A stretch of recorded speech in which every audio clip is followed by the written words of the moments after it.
Hello everyone, good morning. कैसे हो आप सब? आई होप सब अच्छे होंगे। स्वागत है आप सबका मेरे यूट्यूब चैनल प्रियंका धारीवाल में। तो गाइज अभी 3-4 दिन पहले मैं अपनी दीदी के घर पे गई थी और वहाँ की मैंने वीडियो भी बनाई थी, ब्लॉग डाला था, उनके होम टूर दिया था मतलब मैंने। तो उस वीडियो पर कई भाई बहनों के कमेंट आ रहे थे कि आप कितने बहन भाई हो, कईयों ने मतलब कहाँ शादी हुई है, जीजा जी क्या करते हैं, ऐसे ऐसे करके बहुत कमेंट आए थे। तो कमेंट बॉक्स में तो मैंने उनका थोड़ा बहुत रिप्लाई कर दिया, क्योंकि मुझे लगा कि क्यों ना इस पे एक दिन ब्लॉग ही बना दूंगी, उसमें सबको पता चल जाएगा मेरी दीदी के बारे में भी, कहाँ शादी हुई है, मतलब क्या कुछ है, वो सब मैं आप लोगों को बता दूंगी। तो गाइज मैंने आप सबको बताया है कि हम 4 बहन भाई हैं। तो 2 मेरी बड़ी दीदी हैं, फिर मैं हूँ, फिर मेरा भाई है। तो गाइज मेरे बारे में तो मैंने आप लोगों को बहुत कुछ बता रखा है, कहाँ शादी हुई, कब शादी हुई, इन मतलब कितने साल हो गए और क्या क्या हुआ है, मैंने बहुत कुछ बताया। लेकिन अपने परिवार में दीदी के बारे में ऐसा कुछ नहीं बताया था। तो गाइज आज मैं बताऊंगी आप लोगों को अपनी बहनों के बारे में। तो गाइज मेरी 2 बड़ी दीदी हैं, मेरे से बड़ी। बड़ी वाली का नाम ममता दी है और छोटी वाली का नाम तो सोनिया है, लेकिन हम उसे सोनू या सोनी कह के बुलाते हैं। तो गाइज उनकी शादी झज्जर के पास एक छोटा सा गांव है, वहां हो रखी है सन 2004 में। तो गाइज दोनों की शादी एक ही घर में हुई थी और 2 सगे भाई थे।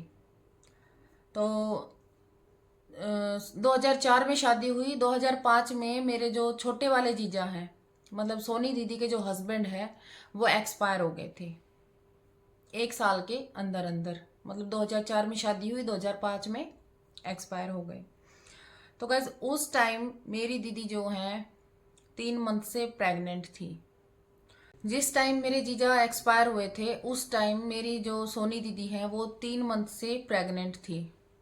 तो सिचुएशन ऐसी आके खड़ी हो गई कि एक तो वो 3 महीने से प्रेग्नेंट थी और ऊपर से उसी टाइम, जिस टाइम मेरे जीजा एक्सपायर हुए थे उसी टाइम हमारे यहाँ गांव में, जोरासी गांव में, एक बेटी के साथ और भी बुरा हुआ था। दरअसल वो हमारे परिवार में ही लगती है, उठ बैठ है अच्छे से। तो उसकी 2 बार शादी हुई थी। एक बार शादी हुई तो हस्बैंड एक्सपायर हो गए, दोबारा शादी की तो वो भी एक्सपायर हो गए और उनसे 2 बेटियां थी। तो उसी टाइम वो हादसा हुआ था इधर, और उसी टाइम मेरी दीदी के साथ हुआ था।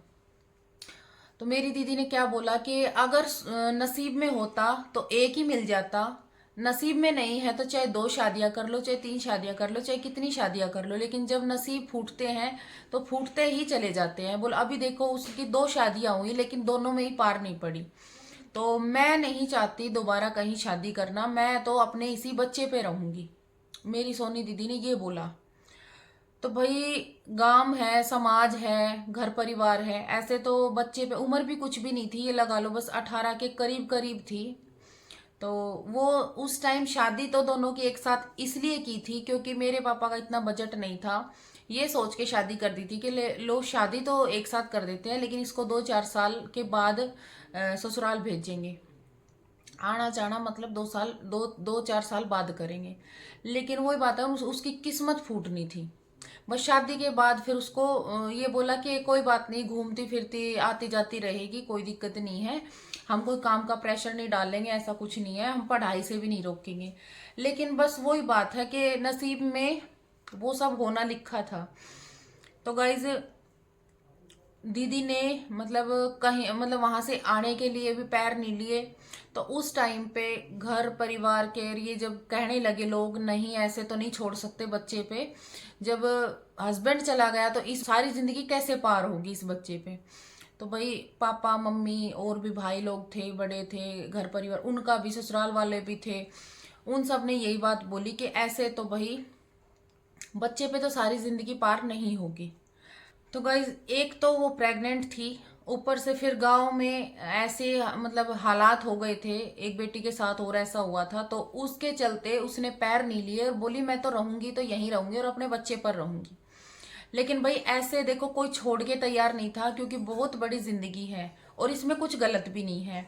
वहाँ के लोगों ने भी, हमारे मतलब मायके वालों ने भी, पापा मम्मी ने, आस पड़ोस के लोगों ने, सब ने, रिश्तेदारी ने यही बोला कि देखो अभी तो कह रही कि बच्चे पे रहूंगी, लेकिन जिंदगी बहुत बड़ी है, हस्बैंड चला गया है, एक बच्चे पे उम्मीद लगा के यहाँ रहना, और उम्र भी कुछ भी नहीं है, 18 साल की कोई उम्र नहीं होती जो भाई इतना बड़ा ऐसा फैसला ले ले। तो उसके बाद जब मेरी दी बिल्कुल तैयार नहीं थी, तो उस टाइम पे मेरी बड़ी दीदी ने छोटी वाली को समझाया, और दोनों ने मिलके एक फैसला लिया कि ठीक है, तू बच्चे पे रहना चाहती है, लेकिन ऐसे तो तेरे को कोई नहीं छोड़ेगा यहाँ पे, भाई बहुत बड़ी जिंदगी है, ऐसे बच्चे बच्चे पे कोई नहीं छोड़ेगा। ऐसा करते हैं, दोनों मिलके रह लेंगे, एक ही हस्बैंड के साथ मिल बांट के रह लेंगे। और कहते हैं, एक कहावत है कि आधी आधी रोटी खा लो, लेकिन चैन से सुकून से खा लो। तो उन दोनों ने मिलके उस टाइम पे फैसला लिया कि वो दोनों वहीं रहेंगी एक साथ। तो गाइस, गांव बस्ती वालों ने बहुत बोला, घर परिवार ने, रिश्तेदारी ने, कि जिंदगी बहुत बड़ी है, लेकिन वो नहीं मानी और बोली कि हम तो एक साथ ही रह लेंगे। तो उसके बाद गांव के रीति रिवाज के हिसाब से जो छोटी वाली थी उसको मेरे जीजा जी की, जो बड़े वाले जीजा थे, ममता के हस्बैंड, उसकी चुन्नी जो है उड़ा दी जाती है गांव में। ऐसे अकेले मेरी दीदी ही नहीं थी, बहुत सी जगह ऐसे काम हो जाते हैं भाई। कई बार देवर नहीं रहता, देवर की उड़ा देते हैं, कई बार जेठ की उड़ा देते, बस ऐसे ही है। तो उस टाइम पे ममता दी के हस्बैंड की चुन्नी सोनी दी पे डाल दी थी, और वो दोनों एक साथ रह गई थी। तो गाइज, मैंने आप सबको बताया कि मेरी सोनी दीदी उस टाइम पे प्रेग्नेंट थी 3 मंथ की, लेकिन भगवान को कुछ और ही मंजूर था। जब वो 8 महीने की प्रेग्नेंट होती है तो बेटी थी पेट में, और भगवान ने वो भी ले ली उससे, मतलब 8 महीने कंप्लीट होते ही वो भी एक्सपायर हो गई, वो भी नहीं बची उसके पास। तो गाइज, उसके बाद एक और पहाड़ टूट गया था उनपे, क्योंकि ये था कि उसी बच्ची पे अब वो रुकी थी, आस थी, उम्मीद थी, उसकी निशानी थी, वो भी नहीं रही। तो गाइज, उसके बाद फिर दोनों बहनें साथ रह रही थी। भाई देखो, बोलते हैं कि बड़े बुजुर्ग भी कहते थे कि भाई लड़ाई होगी, झगड़ा होगा, लेकिन 20 साल हो गए, आज तक कभी भी उनकी ऐसी कोई लड़ाई नहीं हुई जिससे कि हमारे माँ बाप को नीचा देखना पड़े, कभी कोई लड़ाई नहीं हुई। तो गाइज, उसके बाद ममता दी को वो जो बेटी एक्सपायर हुई थी उसके 2.5 साल बाद बेटा होता है, और उसके 6 महीने बाद सोनी दीदी को बेटा होता है। मतलब दोनों बच्चों में 6-6 महीने का गैप है, दोनों एक साथ ही पले बड़े हैं, दोनों भाई एक दूसरे के बगैर रह नहीं सकते, इतना प्यार है। अगर पहली बात तो वो जब से पैदा हुए हैं, जब से लेके आज तक, वो कभी एक दूसरे से अलग नहीं हुए हैं। तो बाई चांस अगर थोड़ी देर के लिए, 1 आध घंटे के लिए भी कोई बाहर एक चला जाता है तो दूसरे का मन नहीं लगता, दोनों ऐसे हो रखे हैं।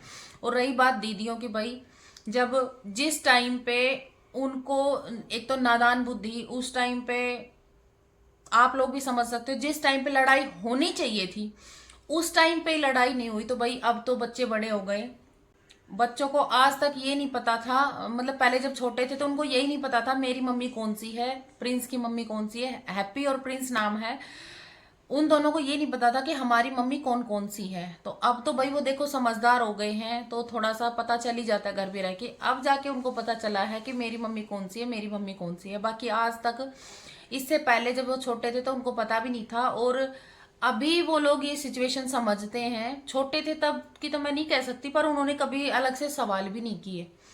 बाकी हाँ, दोनों बच्चे कभी अपनी माओ में फर्क नहीं करते, दोनों को ही मम्मी बोलते हैं, और दोनों ही बच्चे एक दूसरे के साथ भी मिलके रहते हैं। तो भाई भगवान की दया से उनकी जिंदगी पार हो गई, और हो जाएगी आगे जो भी है। तो भाई बस बच्चों को बनाए रखे, घर परिवार में खुशियां रखे, और क्या चाहिए। तो गाइज, एक तो मैंने आज अपनी दीदी के बारे में इसलिए बताया कि एक तो आप मेरी यूट्यूब फैमिली हो, परिवार हो, तो आप सबको पता होना चाहिए मेरे बारे में, मेरे परिवार के बारे में, मेरे भाई बहनों के बारे में।